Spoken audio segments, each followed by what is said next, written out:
Fine. Did. I wasn't.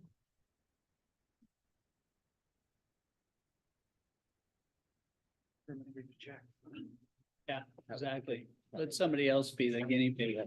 Good reminder.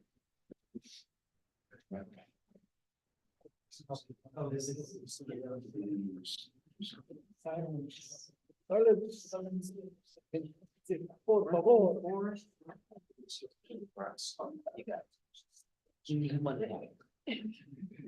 favor.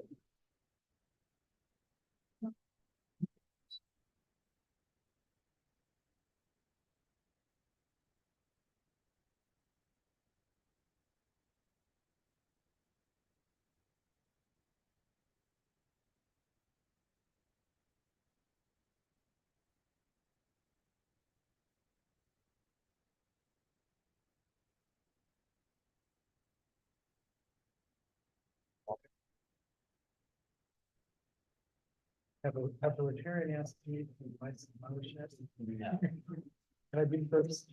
Would you like to buy some of this for the rubber? Sure. All right. I don't know how many gimmicks stuff, yeah. How many minutes would you like? Try to make the time pass quickly. Yeah, right. And Patty said. You can try.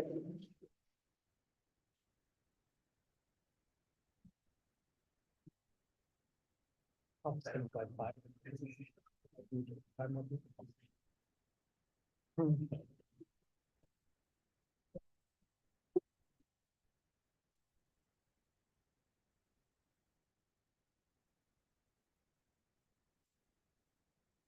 Good evening, everyone. Welcome to council meeting of April 2nd, 2024. If anyone in the audience needs amplifying headphones, please raise your hand. We'll bring those to you. If not, pull us right for pledge, please. Pledge of allegiance to the flag of the United States of America and to the republic for which it stands, one nation, under God, indivisible, with liberty and justice for all. Right. Now I can do a roll call, please. I will. Councilmember Blush. Here. Councilmember Sherman. Here. Councilmember Gutierrez. Here. Marinesco. Here. Deputy Mayor Schmidt is absent. Councilmember Stearns. Here. And Councilmember Gilmore. Here. Motion to excuse, or stick mayor. Deputy Mayor Schmidt. Yes. Right, motion is second to excuse Deputy Mayor Schmidt. All in favor, say aye. Aye. Opposed? Motion carries. All right, does the council have any late changes to the agenda? City manager, any late changes? No, Mr. Mayor? Any board reports to share? Yes, I have a board report from the environment, from behavioral health services. They are looking into basic sanitation policies when there are RVs parked on a lot. They are looking into street vending, and changing the rules to have temporary street vending.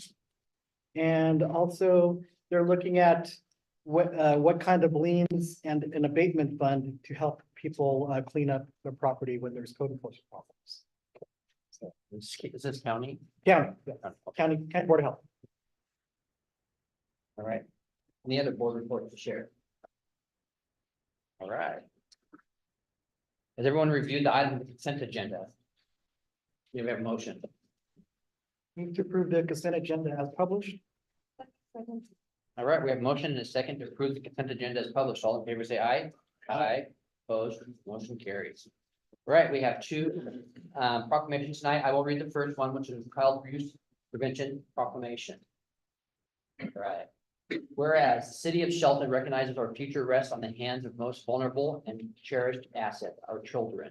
And whereas all children deserve to live in a safe, stable, and nurturing environment to promote their healthy growth and development.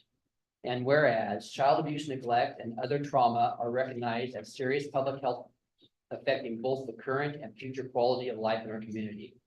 And whereas it is the responsibility of our community to ensure parents, caregivers, and other adults who influence the health and well-being of children have the support, knowledge, and concrete resources necessary to ensure all children thrive to their greatest potential. And whereas effective child abuse prevention strategies succeed because of partnerships among agencies, schools, religious organizations, law enforcement agencies, healthcare providers, and business community. And whereas we as Shelton residents continue our commitment to protecting all members of the community and call upon all citizens to join together to increase public safety, prevent the future abuse and neglect of our children.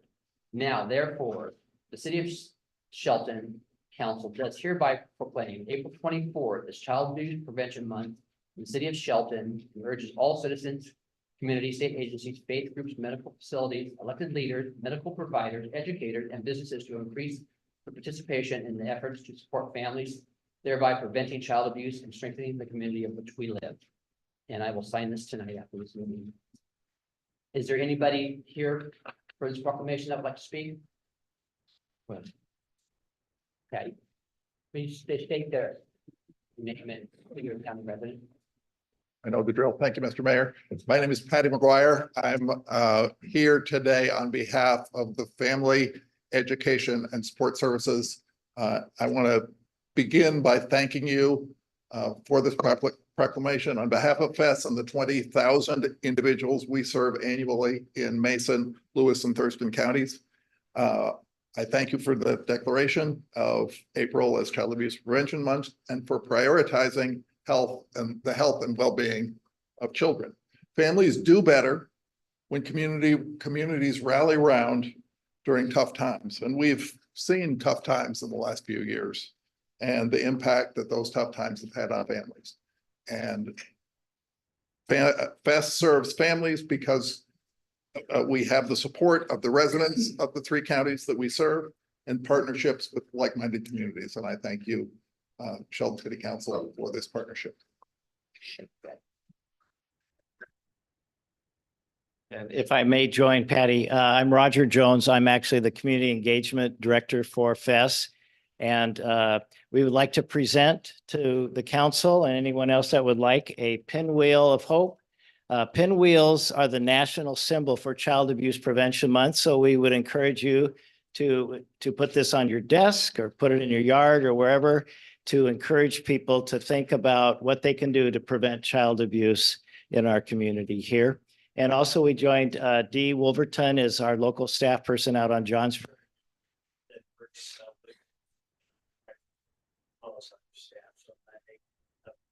Approach the table there and those that would like a pinwheel real quickly with that. Would you let me know what FES stands for? Family Education and Support Services. Thank Yeah.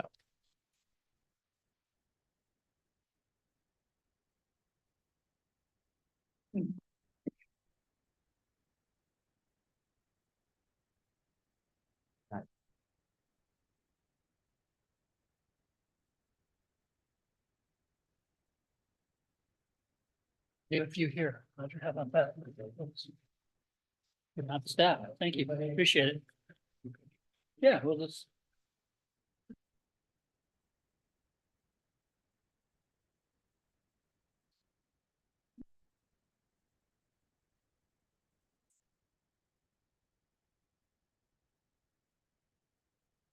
Thank you.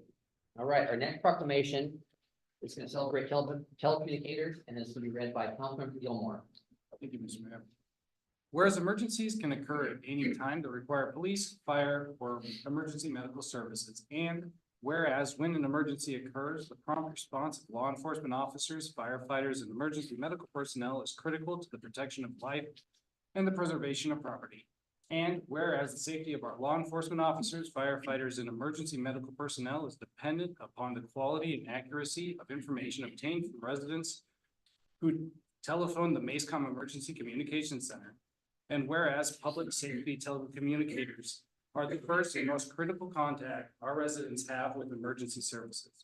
And whereas public safety telecommunicators are the single vital link for our law enforcement officers and firefighters by monitoring their activities by radio, providing them information, and ensuring their safety. And whereas public safety telecommunicators of MACOM have contributed substantially to the apprehension of criminals, suppression of fires, and treatment of patients. And whereas each dispatcher has exhibited compassion, understanding, and professionalism during the performance of their job in the past year, especially under difficult circumstances. Therefore, be it resolved that the city of Sheldon, Washington declares the week of April 14th through 2024 to be National Public Safety Telecommunicators Week in the city of Sheldon in honor of the dispatchers whose diligence and professionalism keeps our community and residents safe. To be signed by the mayor this May, the 2nd of April. Thank you, Councilmember. Does anybody in the audience like to speak on this telecommunications? All right, I would just like to say that it takes an incredible person to have a job like that. I've told them what they've been doing their job, and I share them, and they deserve a lot of credit for what they do. That what they do to provide the police the information that they need, I mean, real-time data, so that they're safe and people that they're going to see is safe, and I think they do a great job. So anybody else say anything? Very important job, and they're hiring, so. And that's another thing they are like staff half what they're supposed to be staffed, I believe, last I heard. I don't know if that's still true. Do you know? They're low, I'm not sure if it's at about half, but it's considerable. All right. So moving on, our only business item is a resolution for a pump replacement on our well 4. Director Jay Harris has information for us. There you go. Good evening, Mayor, Council, Jay Harris, Public Works Director. So in January, I came to you with somewhat of an emergency. The well 4 pump had failed, pump and motor. And you approved the replacement in January of it. And American Pump and Drilling came out, put in the new pump motor and completed the work, I don't know, about 6 weeks ago now. And originally the quote was for about $70,000. They didn't need all the parts. And so we actually came in under budget at about $67,000. And with completion of the project, we're just asking council to approve the closeout of the well 4 pump replacement project. Thank you, Director Harris. Anyone have a public comment? I don't think so, but we're just gonna check here.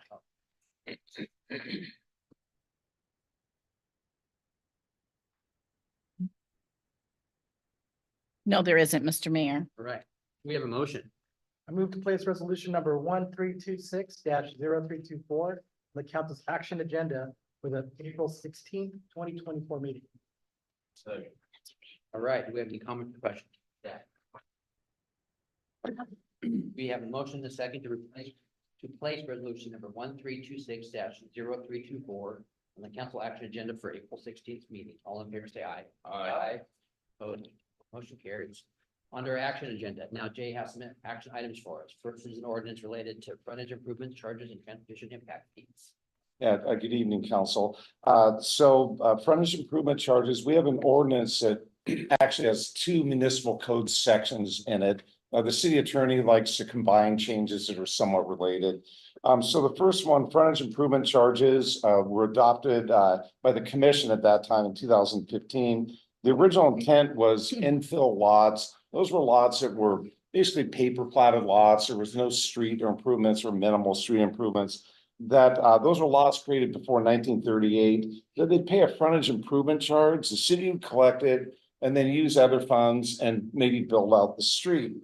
So they adopted the ordinance, and then in 2017 they set the collection at $0. So there was no money being collected for frontage improvements on these lots that were created prior to 1938. So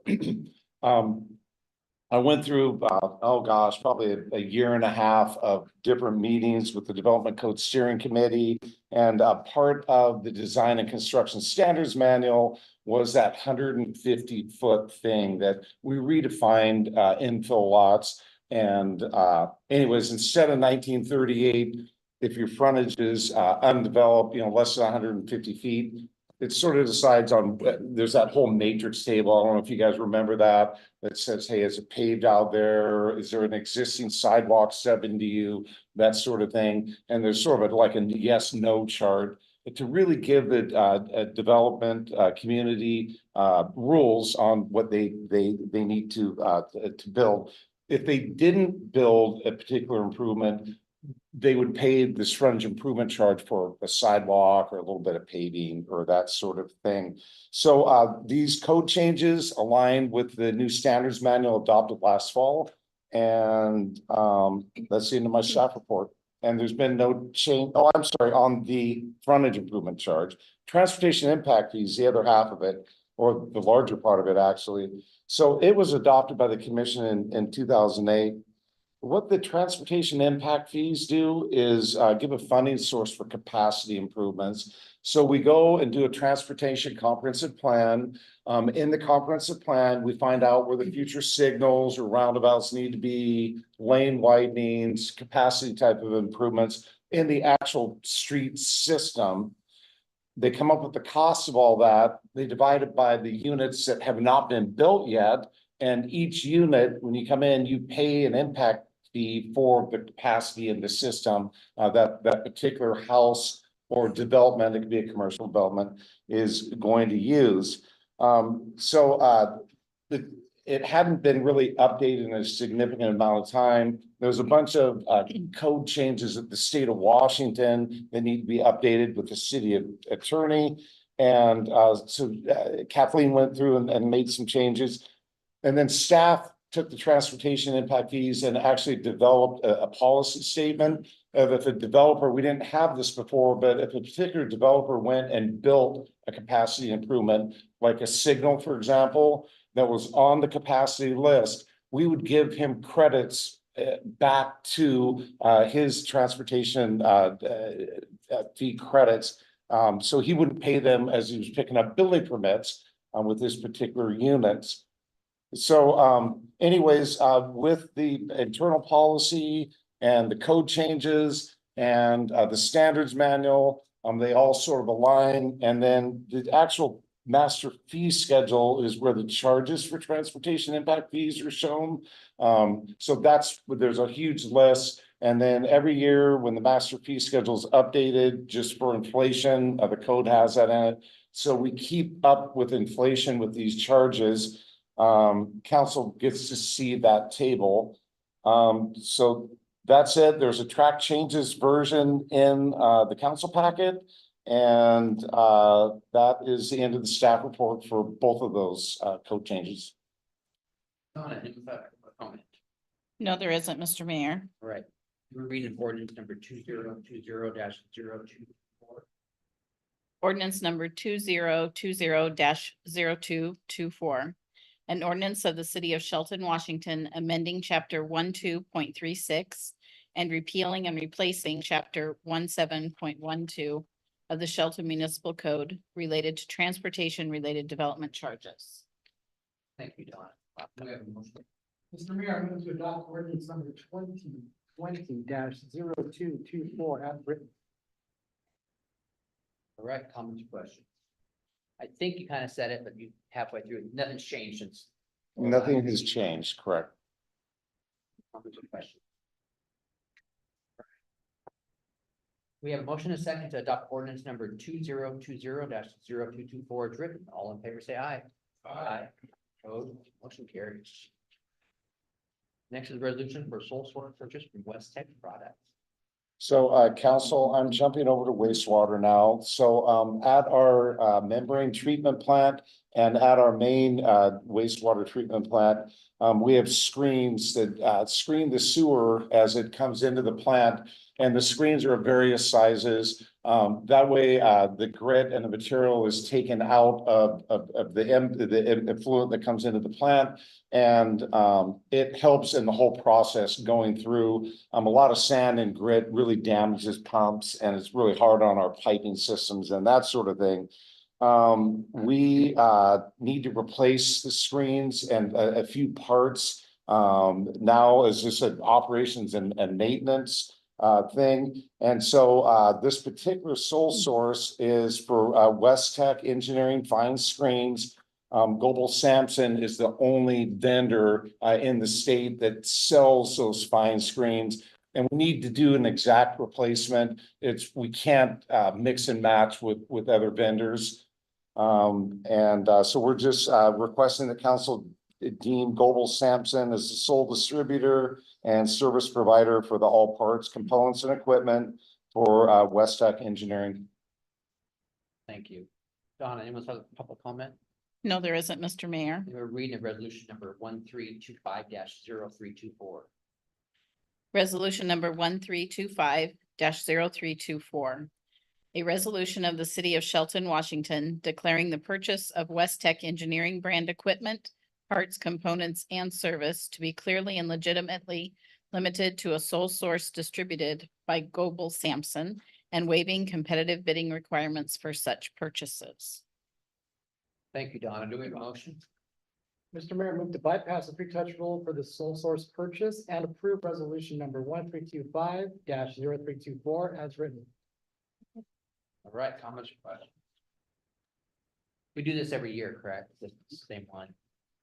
But they're the Well, there's sole- different sole source, resolutions that come throughout the year. You may see those, particularly in wastewater treatment plants that are really specific and really refined, as Director Harris said. It's, I think Councilmember Sherman said today, we're buying Ford parts to put on a Ford vehicle rather than Chevy parts to put on a Ford vehicle. And that's a good analogy that Councilmember Sherman came up today is it needs to be like for like in these systems because they are really refined and specific. Have we, probably not, have we started switching over to ceramic, filters? Because we were gonna do that a few years ago. Not yet. A few years ago, when we replaced the membrane filters up at the plant, we put back in what we originally bought. We got about 10 years out of them. They were starting to rip and fail on us. And so we did a wholesale replacement. And then we kept the good ones that weren't fully damaged. And as replacements as we go on, we expect, so we're about 2 years into the new filters there. In the wastewater comprehensive plan, there's an upgrade in there. I think it's about a $3.5 million project to go to the ceramic filter systems, probably in the next 2-3 years. When we need, right now, we're not at capacity at the plant, but when we start getting closer and closer, we're gonna go in and put the newer filters in, which should give us about 1.5 times the treatment capacity of what we get right now. Get about 50% more is what they're figuring. The reason why we didn't do it a few years ago is there was a little cutting edge. A lot of people, they were starting to use them, but not enough people had been out there using them yet. And we really wanted to make sure that the ceramic filters are real. They are, and that the vendors are getting better and better. A lot of times when you buy the first models of something, they find deficiencies in them, and they did, and it's good. So we're probably a few years out from doing that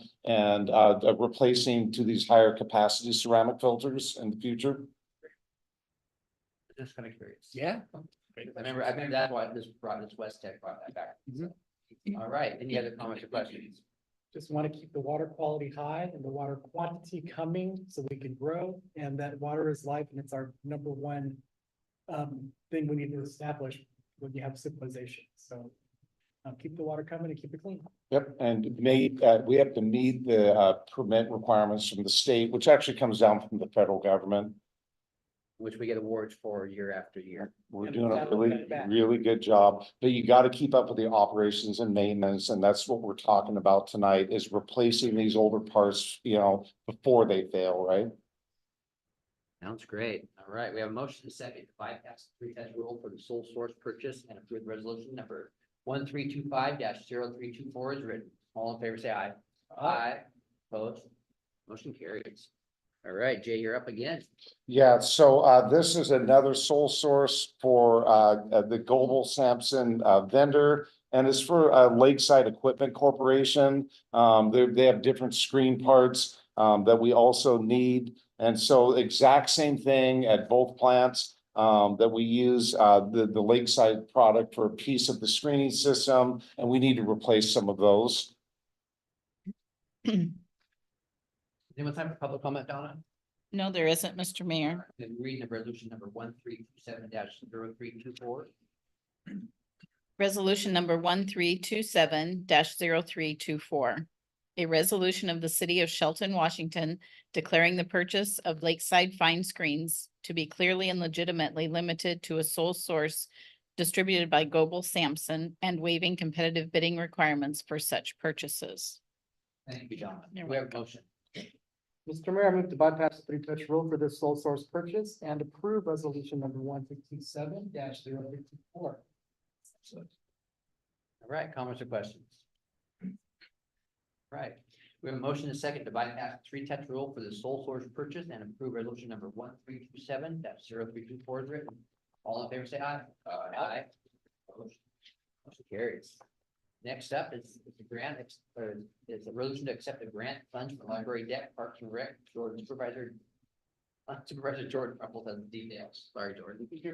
Thank you, Mayor, and thank you, council. Tonight, I bring back to you from 2 weeks ago, our grant contract with the Department of Commerce and the Library Capital Improvement Program. This grant will help us with funding to repair the surfacing of the deck and the railings mainly, and any rot or damage that's been by water intrusion. One minor change with the contract and the scope of work is that we added the east and the west side deck railings. Because they are two that need to be upgraded. So other than that, no other changes since the last time I saw you. Jordan. Donna, we're reading a resolution number 1322-. Do you want to know if there's any public comment? Oh, yes, I do. Public comment. No, there are not. Now they read for. Okay.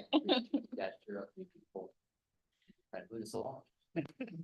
Resolution number 1322-0324. A resolution of the council of the city of Shelton, Washington, authorizing the city manager to accept grant funds in the amount of $67,900 for the William G. Reed Library deck repairs. Thank you, Donna. You're welcome. Mr. Mayor, I move to approve resolution number 1322-0324 as presented. Right. Comments or questions? Be great to get that deck used again. We talked about last many years. I spoke with Timberland Regional Library's executive director last week, and they're planning purchase of some deck equipment in preparation of that being open. So it's great that that resource will be available to the patrons at the William G. Reed Library. Thank you. The comments or questions? All right, we have motion and second to approve resolution number 1322-0324 presented. All in favor, say aye. Aye. Opposed? Motion carries. All right, Aaron, his information report about a contract for ADA transitions. Mayor, council, honored to be here. Thank you for the opportunity. These are several issues that we discussed at our last meeting. I'll review them here briefly. The first one pertains to the ADA transition plan. If you recall, we've been asked by the state and others to basically identify ADA problems as far as access with ramps, push buttons, those kinds of things. Basically put that in identify them and then put them in a plan on how we're going to progress on eliminating those in the future. Really important. As an example, I just did a walkthrough of Olympic Highway North. We have several of the ramps, if not all of them, that don't meet ADA standards. So we have a lot.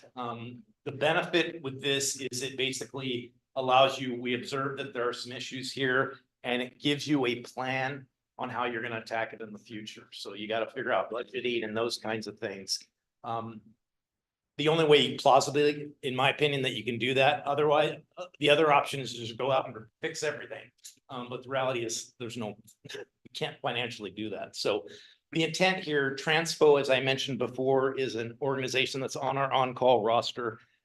I've worked with them a lot, especially in the corridor up there at Renton and Auburn area. They're very good, and they will do a good job here. We had budgeted about 60K last year in this year's budget, and they're ready to go. So unless there's any questions, comments, or thoughts, look Thank for you. you guys to take that out. Public comment, Donna? No, we don't, Mr. Mayor. Never read number the resolution number 1321-0224. Resolution number 1321-0224. A resolution of the Council of the City of Shelton, Washington, authorizing the city manager to approve a Public Works on-call consultant roster work order for providing the city with a state mandated ADA transition plan. Thank you, Donna. Do we have a motion? Move to adopt resolution number 1321-0224 as presented. Right. Comments or questions? Mr. Mayor, who Oh, was yeah, the you're right. second? Second, sorry. Sure. Comments Thank or you. It's a little bit rougher up at Olympic Highway, so to see this going through is really important. The downtown walk has been really great, but Olympic Highway needs some help, so thank you. Just more identifying stuff for the transportation plans down the road, kind of what we're doing. We're not gonna, This will be help integrate in any street projects or any other development projects that come down the pike, but they could be ADA specific projects as well, as they're identified in the document that comes out of this exercise. Yeah, The most critical thing is it opens it up for much more grant funding too. absolutely. That's why we're doing this. We need money to make that. thank you. Any other comments or questions? All right, we have a motion and a second to adopt resolution number 1321-0224 is presented. All in favor, say aye. Aye. Opposed? Motion carries. Aaron, you're up. Yes, sir. Mayor, thank you. Again, this was also an issue that we discussed. If you've noticed, our Safe Routes to Schools project is underway. They're working in all three spots, 7th, 9th, and Franklin. Yeah, and the high school. And also up at the high school, but you'll notice that there's construction stuff up there. So they're moving forward. If you recall, you guys, this was one of the ones that we're kind of in-house trying to do most of the construction management with this, and we are. There is a small piece with regard to mandated PE oversight of the project, meaning having a certified engineer that can actually review submittals and those kinds of things. That's what this contract is. It's for $24,000. Also with the understanding it's all grant funded, you guys. This is not our monies. So the intent here is, and this gentleman is already doing it because we're underway, but we want to pay them for that oversight. And that's what this is. So a resolution, again, funded by grants in order to provide that oversight for us. Thank you, Aaron. Donna, may read the resolution number 1323-0324. What about a public comment? Yes, public comment. I guess I want out of here tonight. Yes, anyone in the public comment? We don't, Mr. Mayor. Now may I read the resolution Yes. number 1323-0. Resolution number 1323-0324. A resolution of the Council of the City of Shelton, Washington, authorizing the city manager to approve amendment number 2 to the Safe Routes to School Crossing Improvement Project as outlined within the grant agreement with WSDOT local programs. Thank you, Donna. Do we have a motion? Mr. Mayor, I move to adopt resolution number 1323-0324 as presented. Right. Comments or questions? You have a motion to second to adopt resolution number 1323-0324 presented. All in favor, say aye. Aye. Opposed? Motion carries. Aaron, it's up again. Thank you, guys. Trying to keep it brief. Again, this is a really important project for us in the way that we can develop in the future. If you recall, we got what we identify as the Ingleside pressurization project. We got $1.8 million from Department of Commerce. In essence, what the project's going to do is it's going to replace some pumps. It's also going to put in some more new upper sized water line. The big thing, you guys, is the SCADA integration and the computer programming component of it. That's a lot of where this money is going to. But again, the intent here is this is gonna help us deal with the development woes of inadequate water, those kinds of things. So really important project. If you recall, I worked with the granting agency and they said, get to work. We're already at work. What we're doing here is we're basically just approving the grant agreement. And as soon as if it's approved tonight, Mark will sign the contract with them tomorrow and we're off and running. So if you have any questions, please ask. It's an important project and it's going to do some really good benefit for us and the water system for sure. Thank you, Aaron. Donna, anyone have public comment?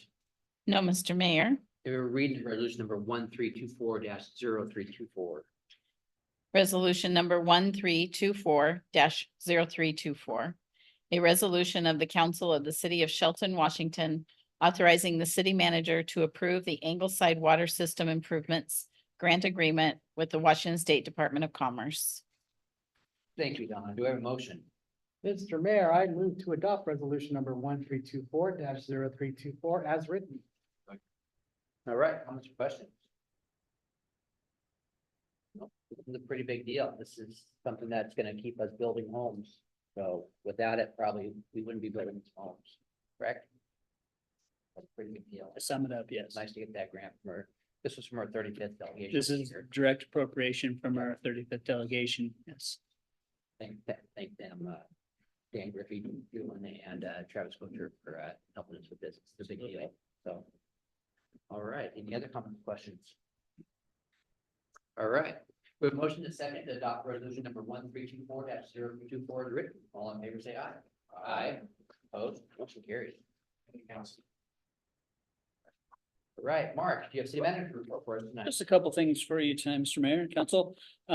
Speaking of our 35th delegation, there's a legislative wrap-up scheduled for Friday morning. I'll be attending. So I think Mr. Mayor and Councilmember Gutierrez here in the Civic Center first thing in the morning. Hear about the now past session from our delegation and what they look forward to here in the future. So looking forward to that. The other item I have for you tonight, I've been informed by Councilmember Schmidt his intent to resign from the council effective April 10th. So we will have additional information for the council most likely next week at the study session on the 9th. Our protocol manual outlines the procedures for filling vacancies on the council outside of the election. So we'll have some more information for you on the 9th. It's obviously, it's an appointment by the council, so follow those procedures in there and bring that to you for further discussion on the 9th. That's all I have for you tonight. All right, anybody have anything for Sydney? All right, this time members of the public are invited to make public comment on any city related topic that's not listed on the agenda. Donna, you want to have a public comment? Yes, we do, Mr. Mayor. Our first speaker is Kathy McDowell.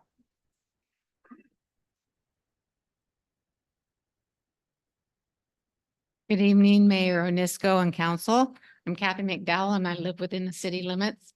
I'm kind of piggybacking what Aaron talked about tonight, the ADA, concerned about the sidewalks and the cracks. I think I've been talking about it for a long time. When you aren't too sturdy on your feet and you're looking out further where you're going, your foot can catch on these cracks in these sidewalks, and there's a lot of cracks in these sidewalks. And down you go, and not so much the sidewalks being fixed is a big thing, but someone being hurt is the biggest. And what the ramifications for the city would be if that happened.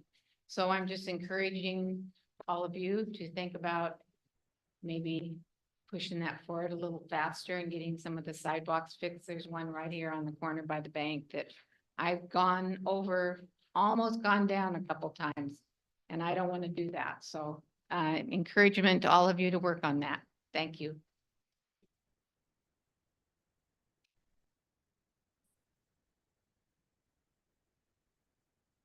Next, it looks like maybe someone named Dee.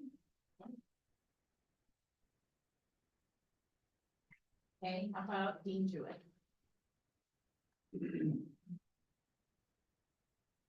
Dean Jewett, lifelong Mason County member. Thank you. My lovely wife's not here to read our State of the Union address, so I'll do it for you. There was observed a man pissing on the building down by Holly Calhoun, Second Street, Hair Design. We had a passed out gentleman at Building 10 that we had to have the fire truck and aid car before he even woke up. There's also, that building number 10 has also been tagged with graffiti. Who's gonna pay for that? Tax dollars do, of course. We have, and that same thing, we had dog feces in the parking lot. We've already heard about that numerous times. We had a lady had to be trespassed. She tried to enter our building down at a railroad. We had 3 car campers at Community Lifeline, which don't seem to have any, they don't have to pay anything, whatever else. We don't use our anti-camping ordinance, which I don't quite understand why. We had a gentleman that went walking down to a poker tournament. He passed 3 alleys and there was individuals digging in the garbage in every single one of the alleys, throwing stuff around. Let's see, we had 3 panhandlers, and one of them was taking up 10 feet, including the handicap ramps, which gets me onto the ADA. There's also a case in Portland where the city of Portland's getting ready to get sued for ADA violations. There's a code in your ordinance that talks about impeding the flow of pedestrian traffic. You make that traffic step into the street, you got a recipe for disaster. We also had, there's multiple social media. You guys all know I'm big on social media. So, there was a posting on there that's up to 350 comments, had nothing to do with me. There's another one with 125, nothing to do with me. People are getting upset. They're not down here speaking, but they're getting upset. I would hope that you guys would take that under consideration and see what you can do about that. And I know the 3 things that you can do is my hot button topics. No lay lie ordinance, enforce your street camping, and I forget the 3rd one. So I want to save some time because I had to call for an unruly lady that we had to have a DCR out. And I cannot say enough about Chief Costad and his force and how they handled it and how reactive and how engaging that they are, as well as our city or our Citizens Police Academy. Great job on that, whoever was involved with that. It was enlightening, those individuals that were able to come in and actually give us their time, highly appreciated. Teresa Johnson Trail. One time we were sending public works individuals up there to take a look at it. Apparently we're not anymore. All right, thank you.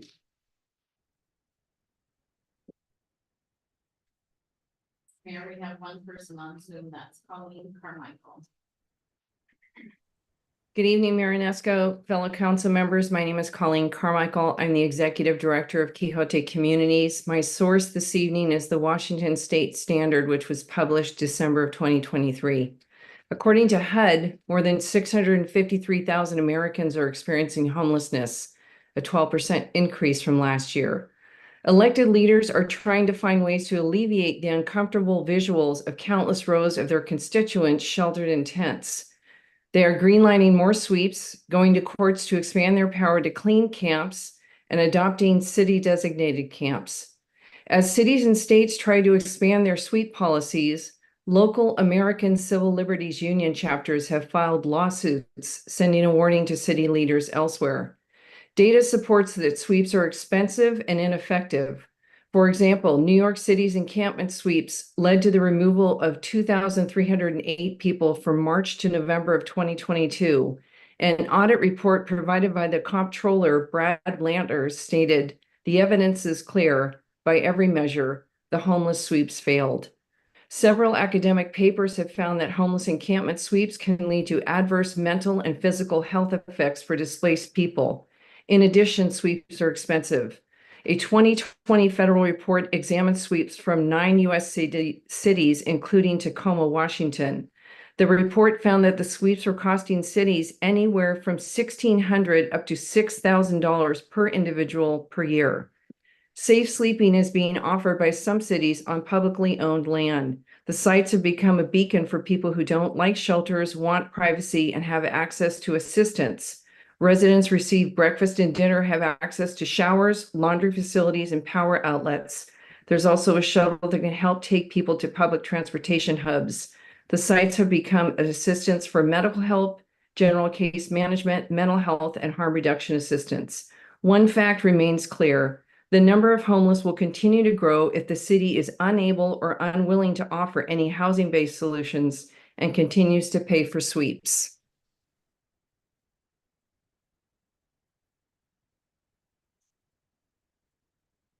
That's all that we have, Mr. Mayor. All right. Council have any new items for discussion?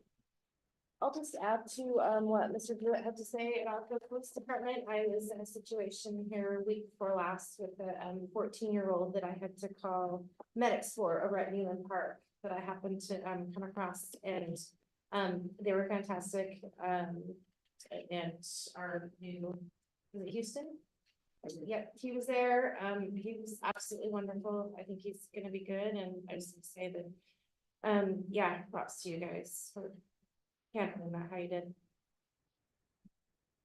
Again, thank you. You've got a great department and you guys are doing a great job, so. The other item for discussion, I have a small item.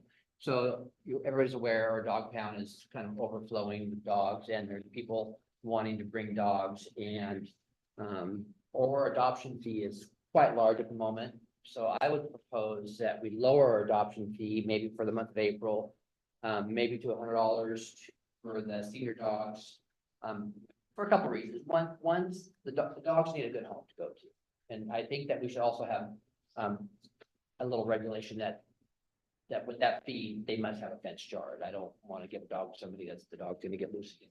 Right? So with the fenced yard, I think that we should lower the adoption fee just to see if it works, plays out. So I just want to know what you guys thought. Well, it'll be an honor system, not a piece of paper. It'll be an honor. Maybe we did something with an approved home visit. Because, you know, you don't take but 10 minutes to go to somebody's house, you know, take a look and see if it's gonna be a good fit, and you go there, there's holes in the fence, there's 9 dogs running around the yard. You know, a mess everywhere, it's probably not gonna be an ideal situation. But It depends Like that where, work? depends where it is. Yeah. I mean, they could be out of county. yeah, You know, yeah, I mean, potentially. Yeah. I mean, I think we're at 10 or 11 dogs in the animal shelter right now. We've got a waiting list for surrenders at this point. You can't pick up any dog. Yeah, the altering the fee schedule would take a resolution by council, so the earliest we could get that to you is on the 16th. You're gonna run it for like 30 days. So I think we can bring you a proposal, and we can talk about it a little more at the on the study session on the 9th if you wish. And come with some options. Obviously, there's a graduated fee schedule for puppies are higher, and the older the dog gets, the fee goes the down. older dogs certainly. that are Yeah. more difficult to adopt out. So that's what been more of the adult dog. Okay. Is what I was thinking. Because we seem to be okay with the puppies. They go pretty Yeah. fast. Certainly a concern of staff is the dog coming right back, right? So if somebody's not able or willing to take care of the animal, and they're doing it because it's low cost or free, and it just adds to our enforcement activity or maintenance of that animal to continue, that certainly is a concern, but I understand the intent. It's something that happens at many animal shelters and adoption facilities throughout the country, but throughout the state, certainly. So we can look at some options and bring it forth for further consideration. I would like to go to study session and then think about maybe having like, maybe starting a fund so people can defer the costs or use that fund for helping out with the transfer fee for the individual dog. We have the ability to accept donations from the public for specific services city may provide. What is most common is park services, whether it's a play structure or a bench or something like that. And so individuals from the public, groups from the public can make a donation and specify how it should be used. In this case, it could be used to offset adoption fees. If that's the case, we'd have to set up a policy, how that's applied, if it's a percentage. I'll keep relating to our scholarship program and recreation. So we have a donation. We have a donation program for scholarships for youth recreation programs, and it'll pay for 50% of the scholarship fee on a first come, first served basis. So we have to develop a policy, so it's not an arbitrary decision by staff. They have a policy to follow. After COVID, there were a lot of dogs that are now being returned.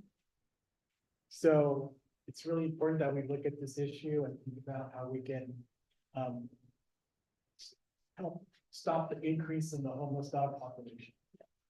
Single day, get a little call about a cat, dog, dog, you know, this and that for it. It's definitely a problem here that we see all the time. Yeah. The post that Pete was talking about, so spoke about a dog that was up there, gotten hit by a car, and that's a big concern that we have. Yeah, absolutely. And, you know, the ability for people to pay for the vet care after that. It's that before we decide to give anybody a hat. Well, you know, It's an idea.